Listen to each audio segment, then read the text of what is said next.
عبداللہ بن وہب نے بیان کیا، ان سے سفیان سوری نے، ان سے ہشام بن عروہ نے، ان سے فاطمہ بنت منذر نے، اور ان سے اسماء بنت ابی بکر رضی اللہ عنہ نے بیان کیا، نے بیان کیا کہ میں حضرت عائشہ رضی اللہ عنہا کے پاس گئی۔ اس وقت وہ کھڑی نماز پڑھ رہی تھیں، لوگ بھی کھڑے نماز پڑھ رہے تھے۔ میں نے پوچھا کہ کیا بات ہوئی، تو انہوں نے سر سے آسمان کی طرف اشارہ کیا۔ میں نے پوچھا کہ کیا کوئی نشانی ہے، تو انہوں نے اپنے سر کے اشارے سے کہا کہ ہاں۔ صحیح بخاری حدیث نمبر 1235۔ امام مالک نے بیان کیا، ان سے ہشام نے، ان سے ان کے باپ عروہ بن زبیر نے، اور ان سے نبی کریم صلی اللہ علیہ وسلم کی زوجہ مطہرہ حضرت عائشہ صدیقہ رضی اللہ عنہا نے بیان کیا کہ رسول اللہ صلی اللہ علیہ وسلم بیمار تھے، اس لیے آپ صلی اللہ علیہ وسلم نے گھر ہی میں بیٹھ کر نماز پڑھی۔ لوگوں نے آپ کے پیچھے کھڑے ہو کر نماز پڑھی، لیکن آپ صلی اللہ علیہ وسلم نے انہیں بیٹھنے کا اشارہ کیا اور نماز کے بعد فرمایا کہ امام اس لیے ہے کہ اس کی پیروی کی جائے، اس لیے جب وہ رکوع کرے تو تم بھی رکوع کرو، اور جب وہ سر اٹھائے تو تم بھی سر اٹھاؤ۔ صحیح بخاری حدیث نمبر 1236۔ موسیٰ بن اسماعیل نے بیان کیا، کہا کہ ہم سے مہدی بن میمون نے، کہا ہم سے واصل بن حیان احدب کبڑے نے، ان سے معرور بن سوید نے بیان کیا، اور ان سے حضرت ابو ذر غفاری رضی اللہ عنہ نے کہ رسول اللہ صلی اللہ علیہ وسلم نے فرمایا کہ خواب میں میرے پاس میرے رب کا ایک آنے والا فرشتہ آیا، اس نے مجھے خبر دی، یا آپ صلی اللہ علیہ وسلم نے یہ فرمایا کہ اس نے مجھے خوشخبری دی کہ میری امت میں سے جو کوئی اس حال میں مرے کہ اللہ تعالیٰ کے ساتھ اس نے کوئی شریک نہ ٹھہرایا ہو تو وہ جنت میں جائے گا۔ اس پر میں نے پوچھا اگرچہ اس نے زنا کیا ہو، اگرچہ اس نے چوری کی ہو، تو رسول اللہ صلی اللہ علیہ وسلم نے فرمایا کہ ہاں، اگرچہ زنا کیا ہو، اگرچہ چوری کی ہو۔ صحیح بخاری حدیث نمبر 1237۔ اعمش نے بیان کیا، کہا کہ ہم سے شفیق بن سلمہ نے بیان کیا، اور ان سے عبداللہ بن مسعود رضی اللہ عنہ نے کہ نبی کریم صلی اللہ علیہ وسلم نے فرمایا کہ جو شخص اس حالت میں مرے کہ کسی کو اللہ کا شریک ٹھہراتا تھا تو وہ جہنم میں جائے گا، اور میں یہ کہتا ہوں کہ جو اس حال میں مرا کہ اللہ کا کوئی شریک نہ ٹھہراتا ہو وہ جنت میں جائے گا۔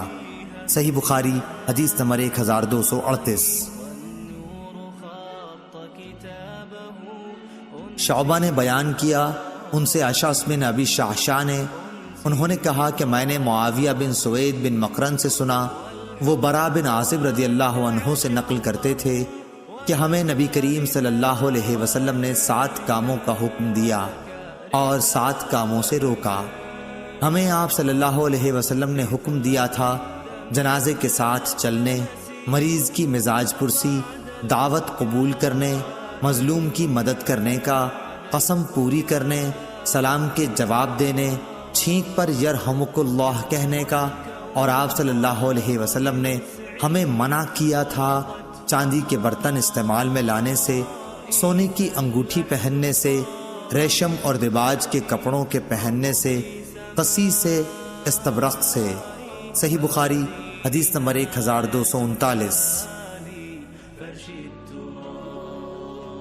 سعید بن مسیب نے خبر دی کہ ابو ہریرہ رضی اللہ عنہ نے بیان کیا کہ میں نے رسول اللہ صلی اللہ علیہ وسلم سے سنا ہے کہ مسلمان کے مسلمان پر 5 حق ہیں: سلام کا جواب دینا، مریض کا مزاج معلوم کرنا، جنازے کے ساتھ چلنا، دعوت قبول کرنا، اور چھینک پر اس کے الحمدللہ کے جواب میں یرحمک اللہ کہنا۔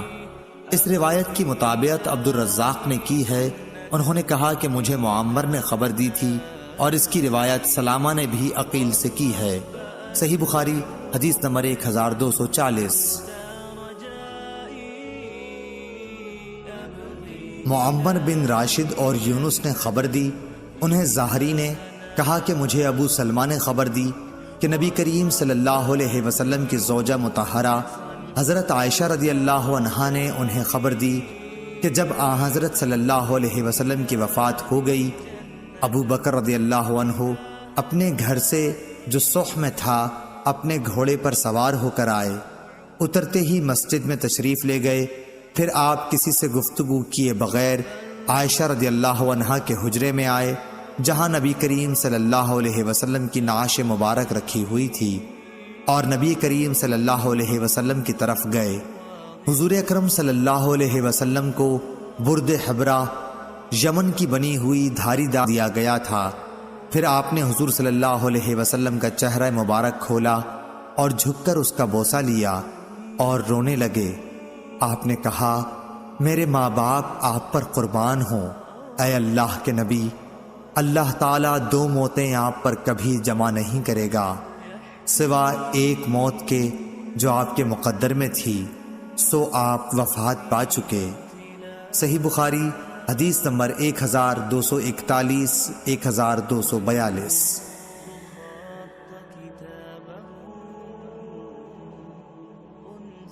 معمر بن راشد اور یونس نے خبر دی، انہیں ظاہری نے کہا کہ مجھے ابو سلمہ نے خبر دی کہ نبی کریم صلی اللہ علیہ وسلم کی زوجہ مطہرہ حضرت عائشہ رضی اللہ عنہا نے انہیں خبر دی کہ جب حضرت صلی اللہ علیہ وسلم کی وفات ہو گئی، ابو بکر رضی اللہ عنہ اپنے گھر سے جو صح میں تھا اپنے گھوڑے پر سوار ہو کر آئے۔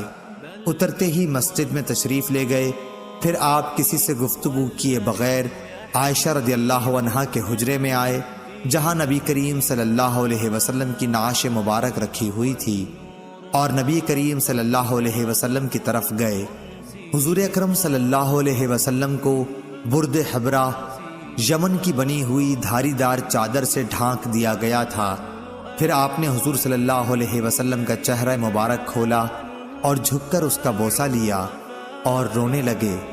آپ نے کہا، میرے ماں باپ آپ پر قربان ہوں، اے اللہ کے نبی، اللہ تعالیٰ 2 موتیں آپ پر کبھی جمع نہیں کرے گا سوائے ایک موت کے جو آپ کے مقدر میں تھی، سو آپ وفات پا چکے۔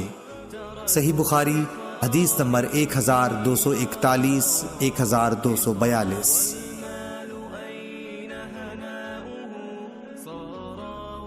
لیث بن سعد نے کہا، ان سے عقیل نے، ان سے ابن شہاب نے، انہوں نے فرمایا کہ مجھے خارجہ بن زید بن ثابت نے خبر دی کہ امام العلا انصار کی ایک عورت نے، جنہوں نے نبی کریم صلی اللہ علیہ وسلم سے بیعت کی تھی، نے خبر دی کہ مہاجرین قرعہ ڈال کر انصار میں بانٹ دیے گئے، تو حضرت عثمان بن مظعون رضی اللہ عنہ ہمارے حصے میں آئے، چنانچہ ہم نے انہیں اپنے گھر میں رکھا۔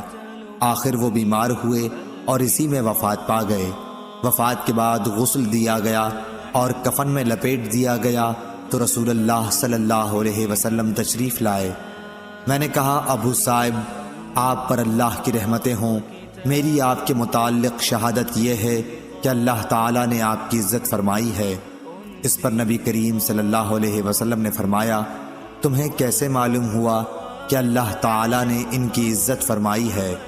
میں نے کہا، یا رسول اللہ، میرے ماں باپ آپ پر قربان ہوں، پھر کس کی اللہ تعالیٰ عزت افزائی کرے گا؟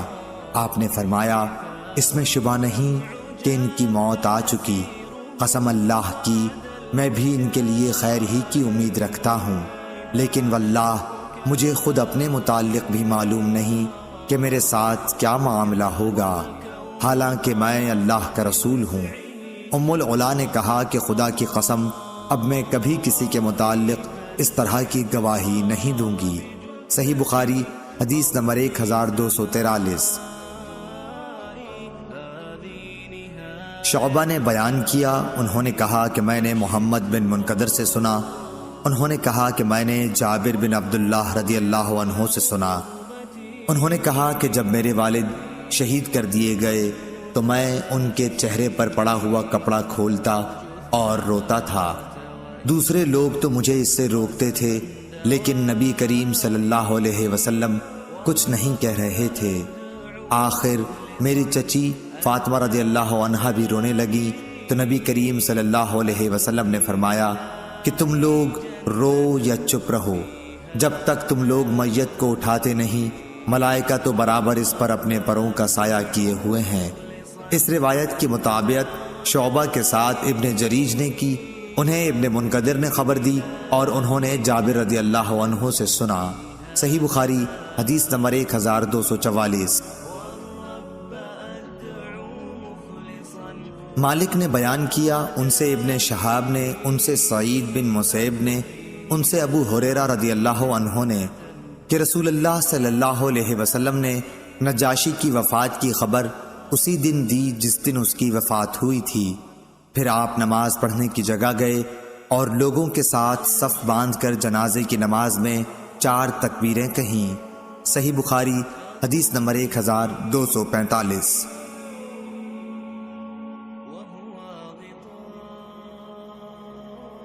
عبد الوارث نے بیان کیا، ان سے ایوب نے، ان سے حمید بن ہلال نے اور ان سے انس بن مالک رضی اللہ عنہ نے کہ نبی کریم صلی اللہ علیہ وسلم نے فرمایا کہ زید رضی اللہ عنہ نے جھنڈا سنبھالا لیکن وہ شہید ہو گئے، پھر جعفر رضی اللہ عنہ نے سنبھالا اور وہ بھی شہید ہو گئے، پھر عبداللہ بن رواحہ رضی اللہ عنہ نے سنبھالا اور وہ بھی شہید ہو گئے۔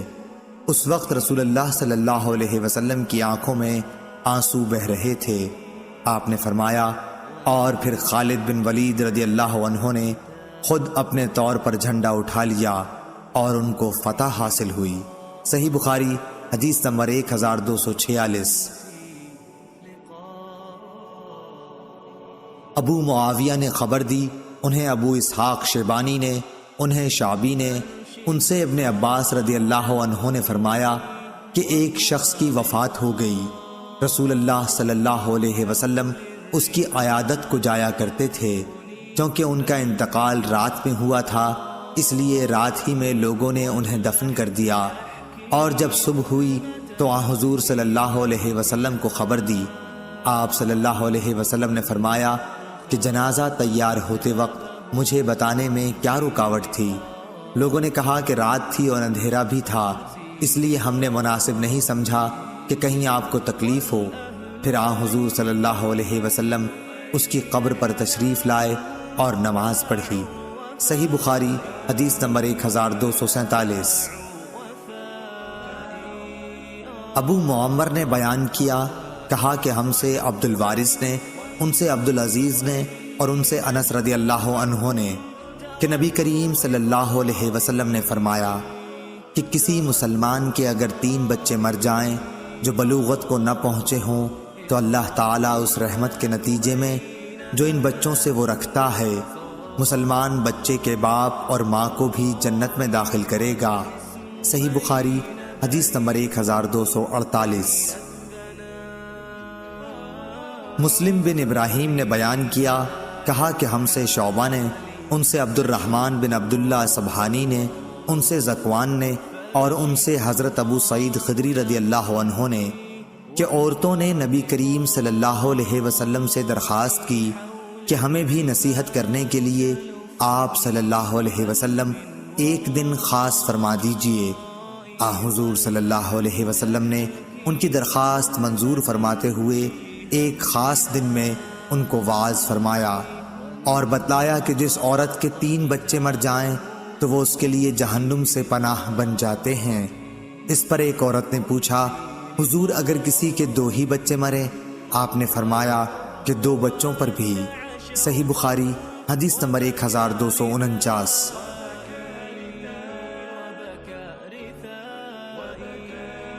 شریک نے ابن سبحانی سے بیان کیا کہ ان سے ابو صالح نے بیان کیا اور ان سے ابو سعید اور ابو ہریرہ رضی اللہ عنہ نے نبی کریم صلی اللہ علیہ وسلم کے حوالے سے۔ حضرت ابو ہریرہ رضی اللہ عنہ نے یہ بھی کہا کہ وہ بچے مراد ہیں جو ابھی بلوغت کو نہ پہنچے ہوں۔ صحیح بخاری حدیث نمبر 1250۔ علی نے بیان کیا، ان سے سفیان نے، انہوں نے کہا کہ میں نے زہری سے سنا، انہوں نے سعید بن مسیب سے سنا اور انہوں نے ابو ہریرہ رضی اللہ عنہ سے کہ نبی کریم صلی اللہ علیہ وسلم نے فرمایا کہ کسی کے اگر 3 بچے مر جائیں تو وہ دوزخ میں نہیں جائے گا، اور اگر جائے گا بھی تو صرف قسم پوری کرنے کے لیے۔ ابو عبداللہ امام بخاری رحمہ اللہ فرماتے ہیں، قرآن کی آیت یہ ہے، تم میں سے ہر ایک کو دوزخ کے اوپر سے گزرنا ہوگا۔ صحیح بخاری حدیث نمبر 1251۔ آدم بن ابی ایاس نے بیان کیا، کہا کہ ہم سے شعبہ نے بیان کیا، کہا کہ ہم سے ثابت نے، اور ان سے انس بن مالک رضی اللہ عنہ نے، کہ نبی کریم صلی اللہ علیہ وسلم ایک عورت کے پاس سے گزرے جو ایک قبر پر بیٹھی ہوئی رو رہی تھی۔ آپ صلی اللہ علیہ وسلم نے اس سے فرمایا کہ خدا سے ڈر اور صبر کر۔ صحیح بخاری حدیث نمبر 1252۔ امام مالک نے بیان کیا، ان سے ایوب سختیانی نے، اور ان سے محمد بن سیرین نے، ان سے ام عطیہ انصاریہ رضی اللہ عنہا نے بیان کیا کہ جب رسول اللہ صلی اللہ علیہ وسلم کی بیٹی زینب یا ام کلثوم رضی اللہ عنہا کی وفات ہوئی، آپ وہاں تشریف لائے اور فرمایا کہ 3 یا 5 مرتبہ غسل دے دو، اور اگر مناسب سمجھو تو اس سے بھی زیادہ دے سکتی ہو۔ غسل کے پانی میں بیری کے پتے ملا لو، اور آخر میں کافور، یا یہ کہا کہ کچھ کافور کا استعمال کر لینا، اور غسل سے فارغ ہونے پر مجھے خبر دے دینا۔ چنانچہ ہم نے جب غسل دے لیا تو آپ صلی اللہ علیہ وسلم کو خبر دے دی۔ آپ صلی اللہ علیہ وسلم نے ہمیں اپنا ازار دیا اور فرمایا کہ اس سے ان کی قمیض بنا دو۔ آپ کی مراد اپنے ازار سے تھی۔ صحیح بخاری حدیث نمبر 1253۔